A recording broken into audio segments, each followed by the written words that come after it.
आइए जानते हैं देश के हर जिला हर क्षेत्र की फटाफट बड़ी खबरों को केवल 5 मिनट में। लेकिन उससे पहले आप ये वीडियो कहां से देख रहे हैं हमें कमेंट में जरूर बताएं और चैनल को सब्सक्राइब जरूर कर दें। महिलाओं को हर महीने 7,000 रुपए की आर्थिक मदद। सरकार द्वारा महिलाओं को आर्थिक रूप से सक्षम और स्वावलंबी बनाने के उद्देश्य से बीमा सखी योजना 2025 शुरू की गई है। यह योजना उन महिलाओं के लिए एक सुनहरा अवसर है जो रोजगार के अवसरों की कमी के कारण आगे नहीं बढ़ पा रहीं। इस योजना के तहत पात्र महिलाओं को बीमा क्षेत्र से जोड़कर उन्हें नियमित आय का साधन उपलब्ध कराया जाएगा। हरियाणा में सरकारी कर्मचारियों के लिए खुशखबरी, अब सैलरी इंक्रीमेंट का पेंशन में भी मिलेगा लाभ। हरियाणा सरकार ने सरकारी कर्मचारियों के लिए एक महत्वपूर्ण घोषणा की है। यदि किसी कर्मचारी को सेवानिवृत्ति के अगले महीने वेतन वृद्धि मिलती है तो उसे पेंशन में शामिल किया जाएगा। यह लाभ 30 जून या 31 दिसंबर को सेवानिवृत्त होने वालों के लिए है और यह वृद्धि केवल पेंशन की गणना के लिए होगी, ग्रेच्युटी जैसे अन्य लाभों के लिए नहीं। यह निर्णय सुप्रीम कोर्ट के एक आदेश के अनुसार लिया गया है। हरियाणा के स्कूलों में जल्द होगी इकोनॉमिक्स के टीचरों की भर्ती। एचपीएससी ने जारी किया रिजल्ट। हरियाणा के सरकारी स्कूलों में अर्थशास्त्र के 112 पीजीटी शिक्षकों की भर्ती जल्द होगी। एचपीएससी ने फाइनल रिजल्ट जारी कर दिया है। मेवात काडर में कोई योग्य उम्मीदवार नहीं मिला। असिस्टेंट प्रोफेसर भर्ती के लिए दस्तावेजों का सत्यापन 6 और 7 नवंबर को होगा। अन्य पदों के लिए स्क्रीनिंग टेस्ट 2 नवंबर को आयोजित किया जाएगा। सीईटी के अभ्यर्थियों के लिए करेक्शन पोर्टल खुला है। शहरों में अब आसानी से मिलेगा घर। कॉलोनियों में गरीबों के लिए 20% प्लॉट और 15% मकान होंगे रिजर्व। हरियाणा सरकार ने नई आवास नीति के तहत ईडब्ल्यूएस आवासों के हस्तांतरण पर कड़े नियम लागू किए हैं। 5 साल तक बेचने पर 100% जुर्माना लगेगा। एक एकीकृत डेटाबेस बनेगा ताकि एक व्यक्ति को एक से अधिक आवास न मिले। हाउसिंग फॉर ऑल विभाग किराए पर भी मकान देगा। ईडब्ल्यूएस लाभार्थी न मिलने पर सामान्य वर्ग को मकान मिलेंगे। नीति का लक्ष्य सामाजिक समानता सुनिश्चित करना है। अब हरियाणा एससी आयोग ने मांगी कार्रवाई की विस्तृत रिपोर्ट। डीजीपी को भेजा नोटिस। हरियाणा अनुसूचित जाति आयोग ने आईपीएस अधिकारी वाई पूरन कुमार की आत्महत्या मामले में चंडीगढ़ के मुख्य सचिव और पुलिस महानिदेशक से रिपोर्ट तलब की है। आयोग ने जातिगत भेदभाव और उत्पीड़न के आरोपों पर संज्ञान लेते हुए 7 दिन में विस्तृत कार्रवाई रिपोर्ट मांगी है। गन्ना किसानों को न्यूनतम 500 रुपये प्रति क्विंटल द सरकार। हुड्डा का दावा। बीजेपी सरकार ने की केवल 3% की बढ़ोतरी। हरियाणा के पूर्व मुख्यमंत्री भूपेंद्र सिंह हुड्डा ने गन्ने का रेट कम से कम 500 रुपये प्रति क्विंटल करने की मांग की है। उन्होंने कहा कि गन्ना उत्पादन की लागत तेजी से बढ़ी है लेकिन किसानों को उचित मूल्य नहीं मिल रहा है। हुड्डा ने पिछली कांग्रेस सरकार के कार्यकाल में गन्ना किसानों के लिए किए गए कार्यों का भी उल्लेख किया और वर्तमान सरकार पर किसान विरोधी होने का आरोप लगाया। सरकारी कर्मचारियों के रिटायरमेंट के अगले महीने वेतन वृद्धि दे तो पेंशन में मिलेगा लाभ, ग्रेच्युटी के लिए नहीं होगा।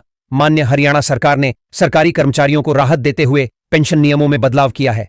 अब 30 जून या 30 दिसंबर को सेवानिवृत्त होने वाले कर्मचारियों को अगली वेतन वृद्धि का लाभ पेंशन में मिलेगा। यह फैसला सुप्रीम कोर्ट के एक आदेश के बाद लिया गया है जिससे राज्य के कर्मचारियों को फायदा होगा। पहली बार पंचकूला में होगा राज्य स्तरीय छठ पूजा महोत्सव। घग्गर नदी किनारे घाट तैयार। 50,000 श्रद्धालुओं के पहुंचने का अनुमान। पंचकूला में पहली बार राज्य स्तरीय छठ पूजा महोत्सव का आयोजन किया जा रहा है जिसमें 50,000 श्रद्धालुओं के शामिल होने की संभावना है। मुख्यमंत्री नायब सिंह सैनी भी कार्यक्रम में पहुंचेंगे। अधिकारियों ने घग्गर नदी किनारे बने छठ घाट का निरीक्षण किया और तैयारियों का जायजा लिया। श्रद्धालुओं की सुविधा के लिए सभी आवश्यक व्यवस्थाएं की जा रही हैं जिनमें सुरक्षा, साफ सफाई और यातायात प्रबंधन शामिल हैं। अब हरियाणा पुलिस बोलेगी प्लीज, सॉरी और थैंक यू। डीजीपी बोले 2 सप्ताह में थानों और चौकियों की स्थिति में सुधार सुनिश्चित करें। हरियाणा पुलिस के महानिदेशक ओपी सिंह ने पुलिस की कार्यशैली में बदलाव लाने पर जोर दिया है। थानों की स्थिति सुधारने, जनता के साथ बेहतर व्यवहार करने और शहीद परिवारों को तुरंत सहायता प्रदान करने के निर्देश दिए गए हैं। पुलिसकर्मियों को सक्रिय और जनता के प्रति जवाबदेह बनाने पर ध्यान केंद्रित किया गया है। अपराध नियंत्रण के लिए सहयोगात्मक प्रयासों पर बल दिया गया है। छठ पर यात्रियों के लिए सुविधा। चंडीगढ़ से वाराणसी के बीच दौड़ेगी सुपरफास्ट स्पेशल ट्रेन। यह रहेगा रवानगी और वापसी का समय। छठ पूजा के अवसर पर यात्रियों की सुविधा के लिए रेलवे प्रशासन ने चंडीगढ़ और वाराणसी के बीच सुपरफास्ट स्पेशल ट्रेन चलाने का फैसला किया है। यह ट्रेन 25 अक्टूबर को वाराणसी से और 26 अक्टूबर को चंडीगढ़ से चलेगी। चंडीगढ़ से रवाना होगी। ट्रेन में एसी, स्लीपर और जनरल क्लास की व्यवस्था है। यात्री हेल्पलाइन नंबर 139 पर संपर्क कर सकते हैं। अनुशासन सर्वोपरि, बार बार ड्यूटी से अनुपस्थित होना अस्वीकार्य। हाईकोर्ट ने खारिज की कांस्टेबल की याचिका। पंजाब एवं हरियाणा हाईकोर्ट ने हरियाणा पुलिस के एक कांस्टेबल की बर्खास्तगी के खिलाफ याचिका खारिज कर दी। अदालत ने कहा कि वर्दीधारी बल में अनुशासन सबसे ऊपर है और बार बार ड्यूटी से अनुपस्थित रहना बर्दाश्त नहीं किया जाएगा। याचिकाकर्ता पवन कुमार ने बर्खास्तगी को चुनौती दी थी, लेकिन कोर्ट ने विभागीय जांच में लंबी अनुपस्थिति को देखते हुए याचिका खारिज कर दी। पंचकूला में पोस्ट ऑफिस के कर्मियों ने बिना अनुमति HUF PPF खाता बदला, अब ब्याज सहित भुगतान करना होगा। पंचकूला पोस्ट ऑफिस के कर्मचारियों ने बिना अनुमति के HUF PPF खाते में बदलाव किया। इस अनधिकृत कार्यवाही के कारण खाताधारकों को नुकसान हुआ। अब पोस्ट ऑफिस विभाग ने कर्मचारियों को ब्याज सहित पूरी राशि वापस करने का आदेश दिया है, जिससे खाताधारकों को राहत मिलेगी। IPS को रिटायरमेंट के बाद मिला एक्सटेंशन, जेल महानिदेशक के पद पर पुनर्नियुक्ति। केंद्र सरकार को नहीं खबर। केंद्र सरकार के पास हरियाणा काडर के सेवानिवृत्त IPS अधिकारी आलोक कुमार राय की पुनर्नियुक्ति की कोई जानकारी नहीं है, जिन्हें जेल महानिदेशक बनाया गया है। RTI से पता चला कि गृह मंत्रालय को इसकी सूचना नहीं है, जबकि हरियाणा सरकार ने आदेश की प्रतिलिपि भेजी थी। पंचकूला को बाल श्रम मुक्त बनाने के लिए चलेगा विशेष अभियान। हरियाणा राज्य बाल अधिकार संरक्षण आयोग पंचकूला को बाल श्रम मुक्त करने के लिए प्रतिबद्ध है। आयोग ने बाल श्रम में लिप्त लोगों के खिलाफ सख्त कानूनी कार्रवाई करने की बात कही है। सरकार बाल श्रम की रोकथाम और प्रभावित बच्चों के पुनर्वास के लिए निरंतर प्रयासरत है। इस हेतु अधिकारियों को दिशा निर्देश दिए गए हैं। पंचकूला को कौशल्या डैम से जल्द शुरू की जाएगी पेयजल आपूर्ति। CM सैनी ने अधिकारियों को दिए निर्देश। मुख्यमंत्री नायब सिंह सैनी ने पंचकूला में कौशल्या डैम से पेयजल आपूर्ति शीघ्र शुरू करने के निर्देश दिए हैं। क्षतिग्रस्त पाइपलाइन की मरम्मत प्राथमिकता से करने और जल भंडारण क्षमता बढ़ाने पर जोर दिया गया है। पिंजौर कालका में भी आपूर्ति शुरू करने के लिए भूमि आवंटित करने के निर्देश दिए गए हैं। सतही जल के उपयोग और कजौली वाटर वर्क्स को सुदृढ़ करने पर भी ध्यान केंद्रित किया गया है। आमदनी बढ़ाने के लिए किसान हित में उठाए जा रहे कदम, अन्नदाताओं के लिए बोले CM नायब सैनी। मुख्यमंत्री नायब सिंह सैनी ने कहा कि सरकार किसानों की आय बढ़ाने के लिए प्रतिबद्ध है। गन्ने का MSP बढ़ाकर किसानों को राहत दी गई है। कुरुक्षेत्र और यमुनानगर के किसानों ने गन्ने का समर्थन मूल्य बढ़ाने के लिए मुख्यमंत्री का आभार व्यक्त किया। यह निर्णय राज्य की कृषि अर्थव्यवस्था को भी बढ़ावा देगा। सरकार किसानों के हित में कई कदम उठा रही है। जेलों में गैंगस्टर और भाईजी कल्चर खत्म किया, अब पूरे हरियाणा से इसे मिटाना है। DG आलोक राय ने दिया बयान। जेल DG आलोक राय ने कहा कि हरियाणा की जेलों से गैंगस्टर और भाईजी कल्चर खत्म हो गया है। गैंगस्टर अब सामान्य कैदियों की तरह काम कर रहे हैं, ब्रांडेड चीजें नहीं पहन सकते। युवाओं को अपराध से दूर रखने के लिए गैंगस्टर महिमा मंडन खत्म किया जा रहा है। जेल मैनुअल का पालन सख्ती से कराया जा रहा है और कैदियों से जेल मैनुअल के अनुसार काम लिया जा रहा है। प्रदेश की जेलों में लगभग 400 गैंगस्टर हैं, जिन पर विशेष निगरानी रखी जा रही है। हरियाणा में सरकारी कर्मचारियों को दिवाली का शानदार बोनस, नायब सरकार ने बढ़ाया महंगाई भत्ता।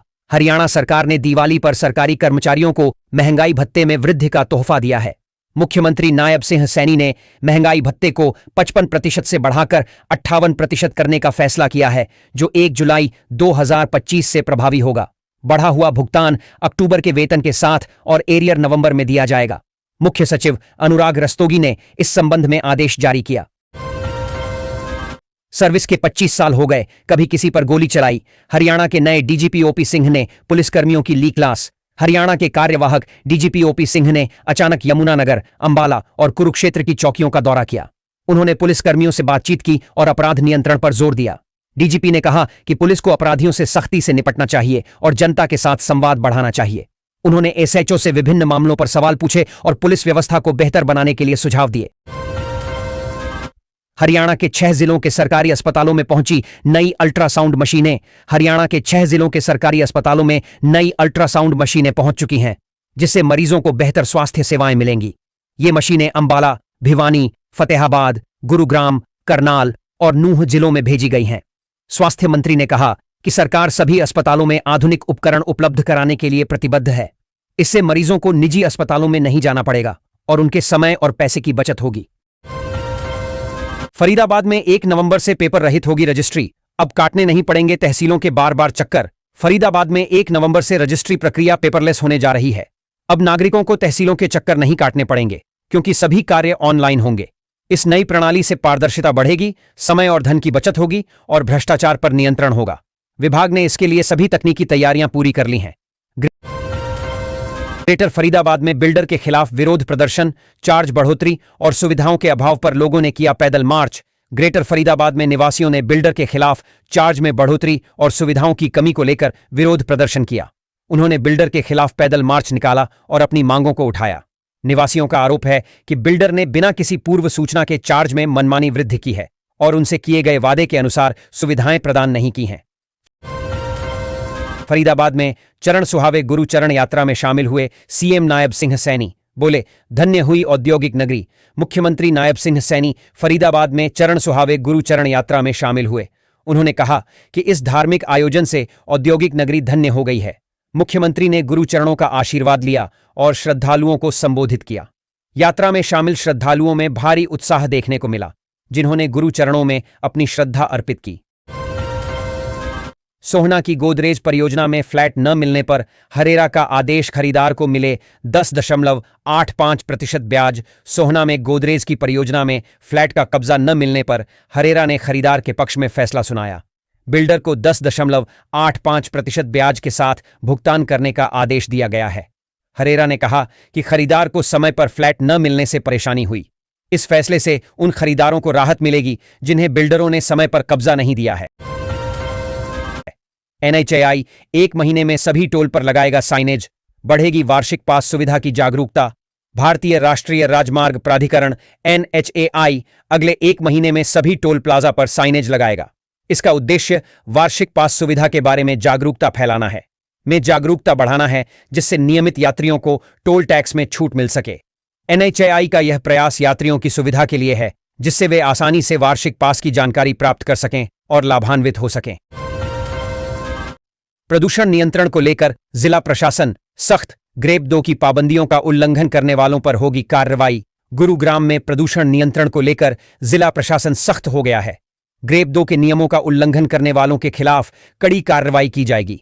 प्रशासन ने नागरिकों से नियमों का पालन करने और प्रदूषण कम करने में सहयोग करने की अपील की है। उल्लंघन करने पर जुर्माना भी लगाया जा सकता है। गुरुग्राम में आयोजित होगा 18वां अर्बन मोबिलिटी इंडिया सम्मेलन। 7 से 9 नवंबर तक शोधकर्ताओं का होगा जमावड़ा। गुरुग्राम में 7 से 9 नवंबर तक 18वां अर्बन मोबिलिटी इंडिया सम्मेलन आयोजित होगा। इस सम्मेलन में शहरी गतिशीलता के क्षेत्र के शोधकर्ता और विशेषज्ञ भाग लेंगे। सम्मेलन का मुख्य उद्देश्य शहरी परिवहन को बेहतर बनाने के लिए नए विचारों और तकनीकों पर विचार करना है। यह सम्मेलन शहरी गतिशीलता के भविष्य को आकार देने में महत्वपूर्ण भूमिका निभाएगा। गुरुग्राम में 4 ASI को नोटिस जारी। बड़ी लापरवाही सामने आने पर निगम ने दी ये चेतावनी। गुरुग्राम में सफाई व्यवस्था में लापरवाही बरतने पर निगम के 4 सहायक सफाई निरीक्षकों को कारण बताओ नोटिस जारी किया गया है। ASI को NH 8 सर्विस रोड पर सफाई की निगरानी करने और रिपोर्ट भेजने के निर्देश दिए गए थे, लेकिन उन्होंने ऐसा नहीं किया। इसे कर्तव्य की उपेक्षा मानते हुए निगम ने स्पष्टीकरण मांगा है और संतोषजनक जवाब न मिलने पर कार्रवाई की चेतावनी दी है। घटती जवाबदेही में बढ़ता गया प्रदूषण। CPCB की रिपोर्ट ने 2 खोली सरकारी एजेंसियों की सुस्ती की पोल। हरियाणा और दिल्ली NCR समेत कई शहरों में वायु प्रदूषण बढ़ रहा है। केंद्रीय प्रदूषण नियंत्रण बोर्ड की रिपोर्ट के अनुसार पिछले 4 वर्षों में दर्ज 13,690 शिकायतों में से केवल 70% का समाधान हुआ है। हरियाणा में प्रदूषण नियंत्रण बोर्ड की निस्तारण दर 40% रही। समीर ऐप पर दर्ज शिकायतों पर तेजी से कार्रवाई हुई। गुरुग्राम और फरीदाबाद जैसे बड़े शहरों में बेहतर निगरानी के कारण प्रदूषण का स्तर कम हुआ है। हरियाणा के इस रूट के यात्रियों के लिए महंगी हुई रोडवेज सेवा। टोल शुरू होने से किराए में इजाफा। कितनी हुई बढ़ोतरी? हरियाणा रोडवेज ने एक विशेष मार्ग पर टोल प्लाजा शुरू होने के कारण किराया बढ़ा दिया है। इस वृद्धि से यात्रियों पर आर्थिक बोझ पड़ेगा। अब यात्रियों को यात्रा के लिए अधिक भुगतान करना होगा, जिससे उनकी यात्रा योजनाएं प्रभावित हो सकती हैं। किराए में हुई बढ़ोतरी की जानकारी उपलब्ध है, जिससे यात्रियों को अपनी यात्रा पर पुनर्विचार करने की आवश्यकता है। रेवाड़ी में अवैध कॉलोनियों पर चला प्रशासन का बुलडोजर। डोहकी में 3 एकड़ में हो रहा निर्माण किया तबाह। रेवाड़ी में प्रशासन ने अवैध कॉलोनियों पर बुलडोजर चलाया। डोहकी गांव में 3 एकड़ में हो रहे अवैध निर्माण को ध्वस्त कर दिया गया। यह कार्रवाई अवैध निर्माण को रोकने के लिए की गई। प्रशासन ने भविष्य में भी ऐसी कार्रवाई जारी रखने की चेतावनी दी है। अवैध निर्माण करने वालों के खिलाफ सख्त कदम उठाए जाएंगे। हरियाणा के किसान हुए समझदार। पराली मैनेजमेंट में निकले सबसे आगे। कृषि विभाग का मुख्य लक्ष्य पराली जलाने की घटनाओं में कमी लाना है। किसानों को इस समय सीमित बेलर मशीनों और त्योहारों के दौरान मजदूरों की कमी जैसी चुनौतियों का सामना करना पड़ रहा है। एक बेलर मशीन के सही ऑपरेशन के लिए 25 से 30 मजदूरों की जरूरत होती है, लेकिन मौजूदा कमी के कारण कई किसान अब इन सीटू प्रबंधन तरीकों की ओर रुख कर रहे हैं। किसान भाई ऐसे करें आलू की बिजाई, ये उन्नत किस्में देंगी प्रति एकड़ 100 क्विंटल तक उत्पादन। अक्टूबर महीना आलू की बिजाई के लिए सबसे उपयुक्त है। आलू की उन्नत किस्म की बिजाई संबंधित जानकारी के लिए आगे पढ़ें।